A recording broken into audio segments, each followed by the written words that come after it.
How we doing, everyone? Welcome back to another edition of FSI's NHL DFS preview show. I'm your host, TK Nation 47, bringing you guys another breakdown of the NHL slate for tonight.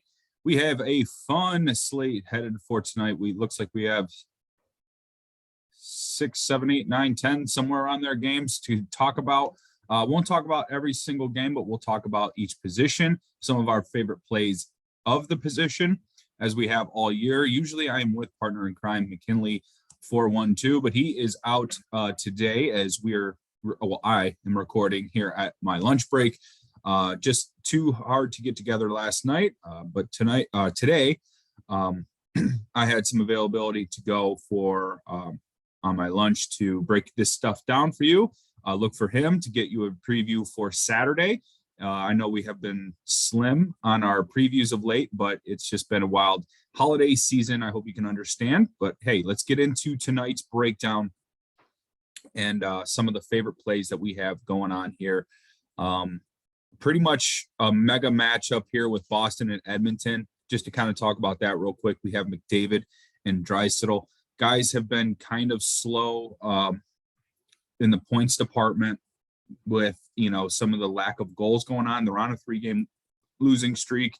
Boston is on a back-to-back, having lost last night, surprisingly, to the Vancouver Canucks, who are kind of making a new face of themselves with the new coach after theirs got fired to start the year.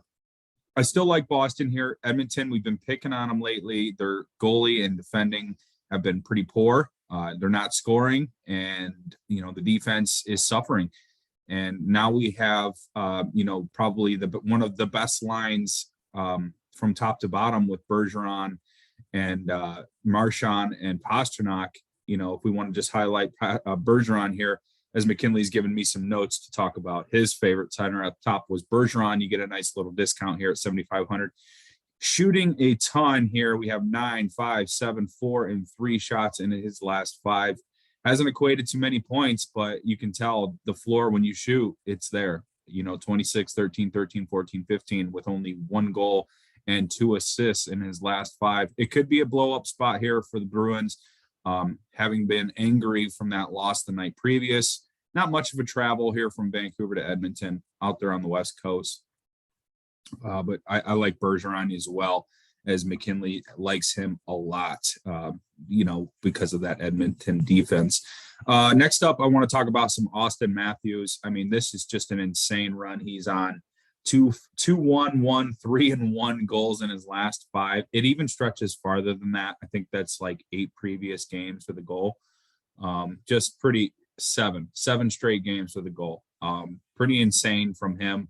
9,300 is not even the highest priced center on the slate, but certainly one of the top players going, even against a Tampa Bay team who they just recently played. Matthews sets up really well for the Toronto Maple Leafs here. I'm not sure if Marner's back, but even if they get on that power play, it's just too powerful for them to for Tampa Bay to slow down. You got guys like Case, Nylander, Riley, and I can't remember in Matthews, and I can't remember the other guy on that power play, but he just sets up really well. For tonight, I think he would be probably second. I mean, probably your cash option. Bergeron probably a little bit more GPP because of the back-to-back, but I could understand both in cash. Next up, we have Mark Scheifele. Yes, they've struggled on the road, but part of me wants to believe that a lot of it has been due to opponent. Columbus is really tough at home. They lost 3-0. Minnesota's been on an absolute run, and they gave up 7. They did beat Calgary on the road, and he did have an assist and a couple of shots versus Vancouver in a loss. I mean, if you look at it, they've been crushing it lately at home. 7-16. He had that big, huge game against New Jersey at home. I like him here versus the Kraken, who, struggle in the goalie department. Grubauer, an absolute dumpster fire. If he's in goal, I really like Winnipeg. I would consider this to be GPP. The line's almost a pick 'em, and that feels fishy. And it's because of how much Winnipeg struggled on the road. It's just going to be a deeper dive. But I kind of like them as like an off the wall GPP idea, Winnipeg tonight versus Seattle. Scrolling down here, I got to talk about Zegras. He's taken the whole NHL by storm recently with that assist he had to Milano the other night. He's been an apple maker. He's just killing it on the helpers. 1, 2, 2, and 3 in his last 4 games. The point total is insane. He is shooting as well.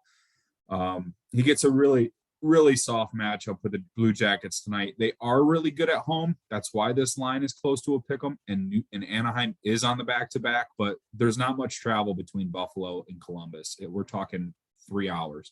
So if it's a flight, they took literally one trip up on their way back down. It can't be much. They shouldn't have his tired legs either. Going up against Buffalo, you can see he only had 16 minutes of time on the ice. They really did well to give him the deserved rest that he needed. So I like Zegras, obvious reasons. Blue Jackets struggling on defense right now. They're trying to beat teams in shootout fashion. They just gave up 5 to Toronto and they came back to score 4, but we really know that game was over in the third period. So Zegras probably going to be a really top option here at center. To travel down here into the value range, I really like Jamie Benn. He is on a back-to-back, but he scored and he had, I believe, 2 assists in last night's 1 assist. He scored 2 goals versus Arizona. LA, kind of a tougher opponent at home for sure, especially with Dallas in the back-to-back. I think you can go to a player like Thomas Hertl. This is coming from our guy McKinley here. He really loves Hertl coming off of the hat trick, shooting a ton, 5, 3, 2, 2, and 3 in his last 5 matchups. He's really found his way as the number 2 center. Going to go up against a pretty tough opponent, though, in Eriksson Ek. Minnesota has been insane lately with the way that they're playing hockey. But this is on the road. Minnesota, a better opponent at home. So it could be a tale of 2 stories like Winnipeg, and where we could maybe just get a little bit of value on San Jose, but could be a decent spot here for Thomas Hertl and the San Jose Sharks. All right, next up, we're going to the winger position.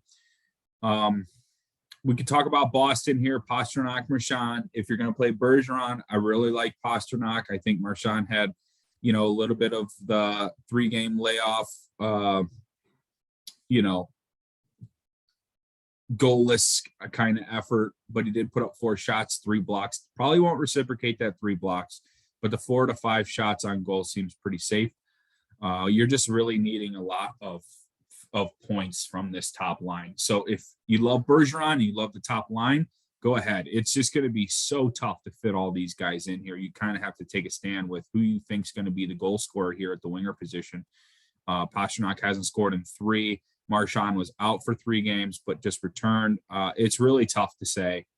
You could probably say, if you want to look at the matchup between Edmonton coming out of that right wing side, Puljujarvi, kind of a really good defensive winger, I would say. And Hyman is just kind of the snake, the slap shot winger, kind of just there for rebounds. He's really kind of the offensive side. So part of me wants to believe that the right wing for the Boston Bruins is the better matchup, that being Pastrnak. So I really like Bergeron and Pasti here as plays that you can get behind for the Boston Bruins.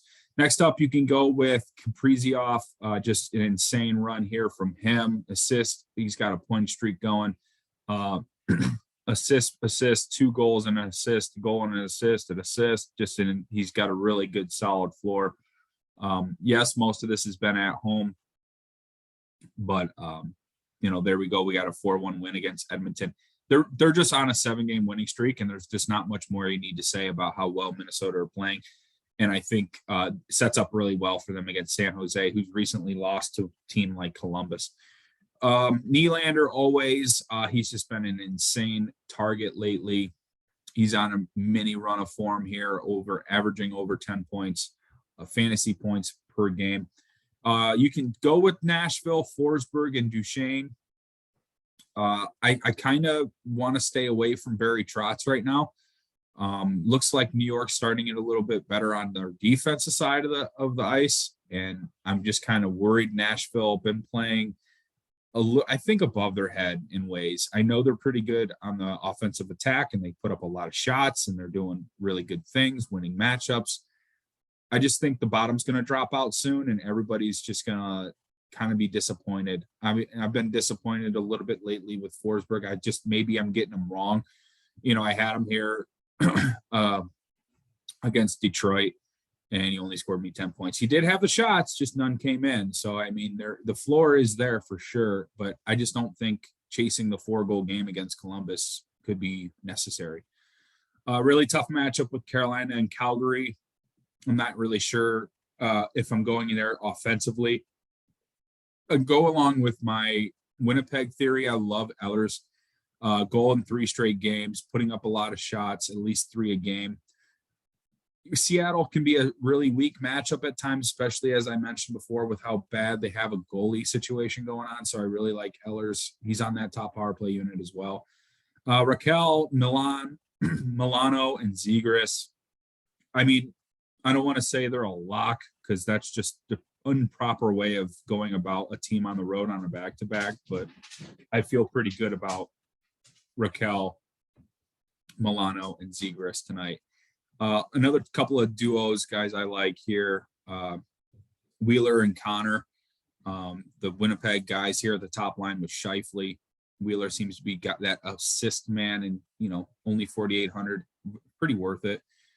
You can go with Raymond as well in Detroit, and I also like Fabry. Scored 2 goals against St. Louis earlier this year. I think that could be a worthy target here, skating with Larkin on the top line with Bertuzzi out. Scored his last matchup. I think that's a pretty solid punt. I don't mind him. He has like crazy games too, where he can score like 2 or 3 goals at a time. Defense is not as heavy as you would think. I really like Seth Jones versus Montreal. Montreal not really good this year.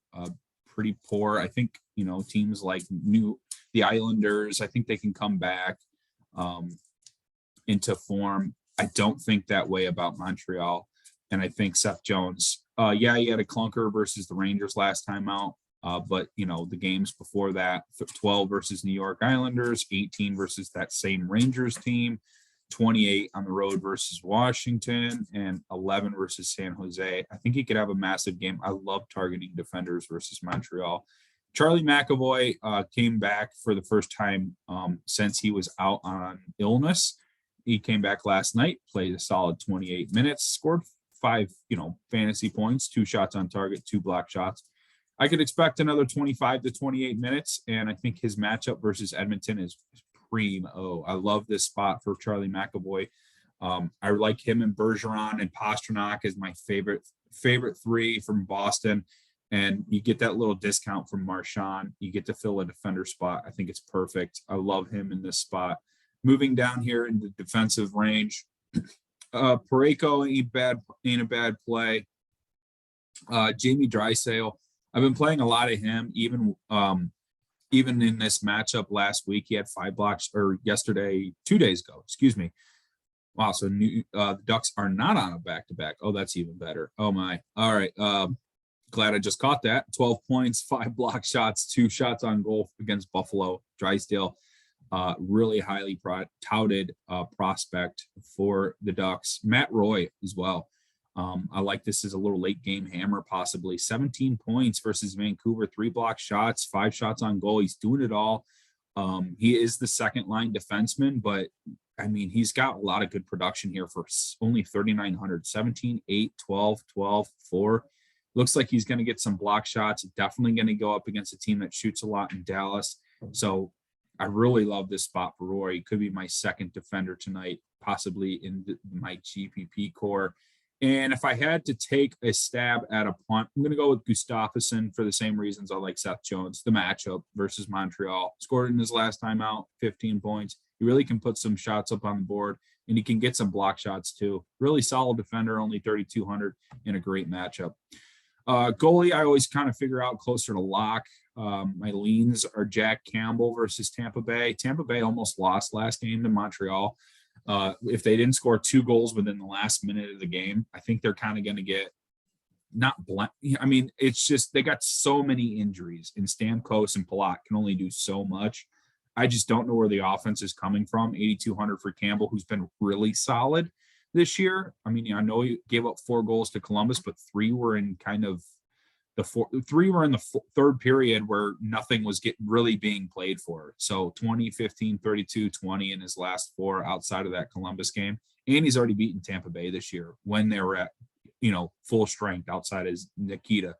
So I think Jack Campbell is my lean.